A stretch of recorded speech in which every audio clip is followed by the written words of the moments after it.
Welcome to the Economy and Politics Show. I'm Otto Abasi Abaseko. In this special edition, we look at the state of our nation and 4 key issues.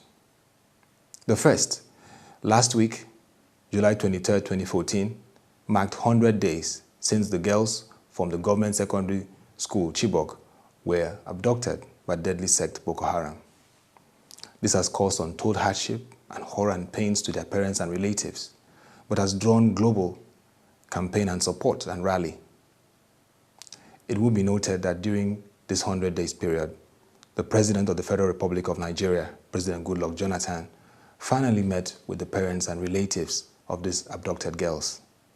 He assured them that the government would do everything necessary to rescue the girls. This brought the call for intelligence sharing in the United Nations and also collaborative effort of security from other key nations who have viable and sophisticated military armware, like the US, the UK, and France. One person that has been singled out as leading a great campaign alongside other people in the country is Mrs. Obiageli Ezekwesili. The Bring Back Our Girls campaign has shown the resilience and focus that Nigerians can have when they're determined to fight a cause. Though some people brought up accusations that this group is fighting against the government, all they've been doing is to remind the government of their responsibility to securing Nigerians and also to rally support against this group that has shown itself an enemy of the state. It is expected that this situation will unite our country more because this has never happened before, where over 200 girls were abducted. I believe that this incident has brought our country to once again look at the need for safe schools and also the need to bolster security across the nation.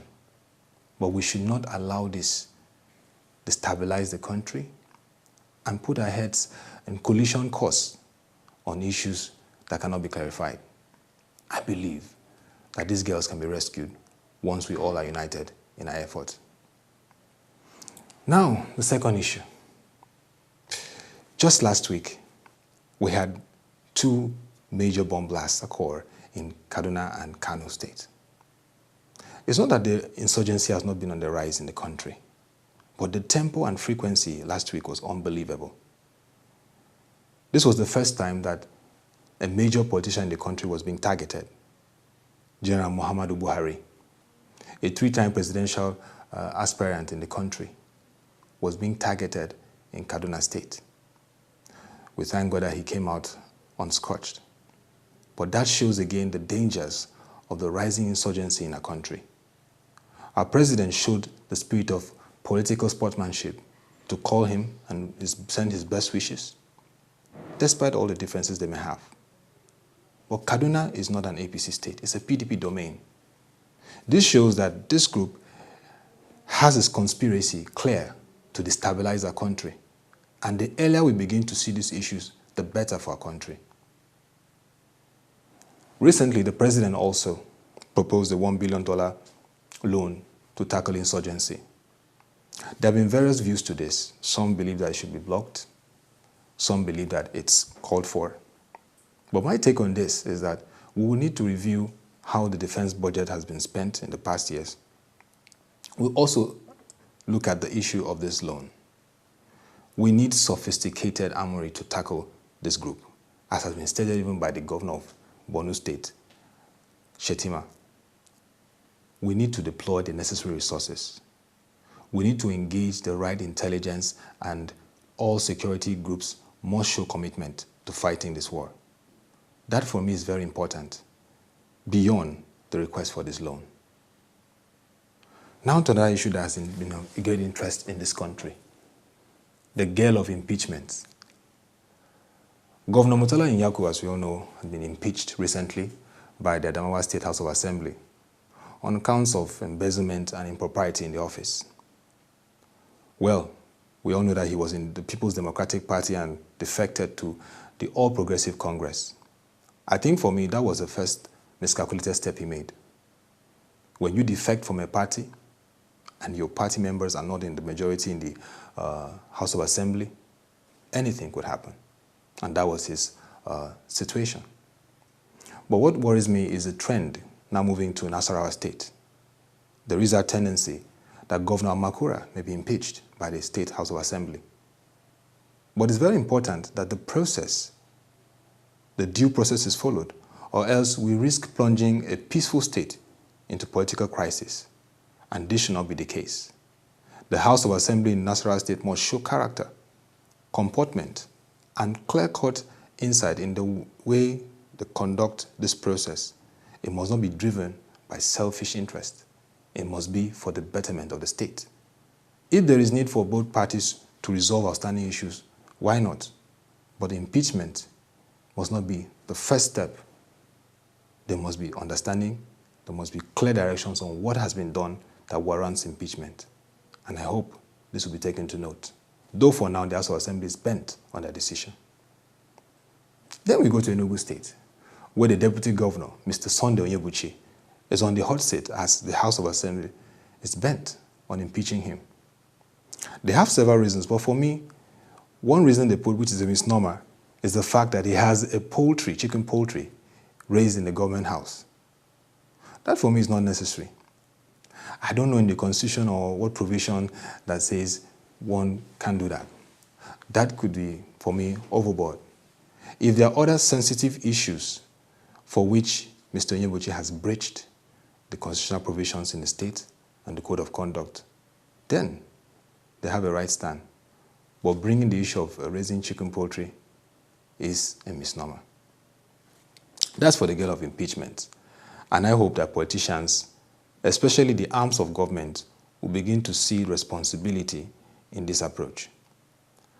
Then we go to the Osun Gubernatorial elections, which is just close to the corner. August 9th is the date. And you can see that Governor Ralph Aregbesola, the incumbent governor, is leaving no stone unturned in his campaign. Massive rallies and engagement with the people in the grassroots. So much that the People's Democratic Party described the rallies in various ways. But the fact remains that Governor Aregbesola is determined to return back as the governor of Osun State. This election promises to be very engaging. But for me, the key issues of concern are first, the need for a debate.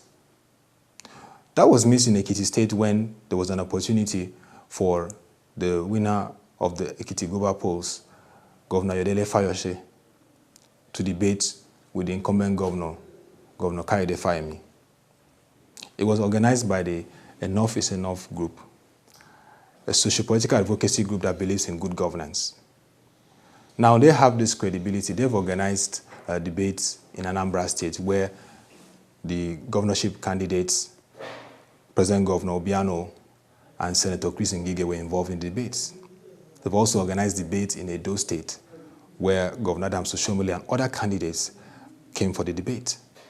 I can remember one of the best debates I've watched, which was the Lagos State gubernatorial debate in 2011, which had Governor Fashola of APC, of ACN then, and the PDP candidate, Mr. Adedosumu. Those were debates that gave people the opportunity to see what the candidates had to bring on board. So for me, there is no gainsaying that there's a need for a political debate between Governor Ralph Aregbesola and Senator Iola Omisore. There is no need of saying that this and that will happen. This debate will help the electorate to reassess the strategy and plan. Rallies and campaigns are good, but when ideological propositions are less, it gives the electorate no more. That's why the issue of stomach infrastructure comes to play. And this is not how politics should be driven in Nigeria. As we look at the trend, you can see that there is also need for political maturity, especially in the Southwest. I know the All Progressive Congress are moving to see how they can stop, through a legal injunction, the deployment of troops for the Osun election. But you see, politicians have created a militarized area during election, and that is why you see the deployment of security operatives. If, especially in the Southwest, they conduct themselves properly, we will not need to see people deploying more troops, especially the federal government. That is a thought and a serious one for politicians. Having looked at these 4 issues, I believe Nigeria has come to the point where we have to rise above our ethno-religious sentiments and begin to look at a Nigeria which is free for every citizen despite his inclination to live. This was what formed the foundation of the United States of America. I believe we can do it. I believe that the antics of Boko Haram and other insurgent groups we can overcome when we are united. And that will be all for this special edition of the Economy and Politics Show. You can follow us on our social media handles, Twitter and Facebook. And also log on to www.webtvng.com. Till next edition, thank you for watching and do have a great day.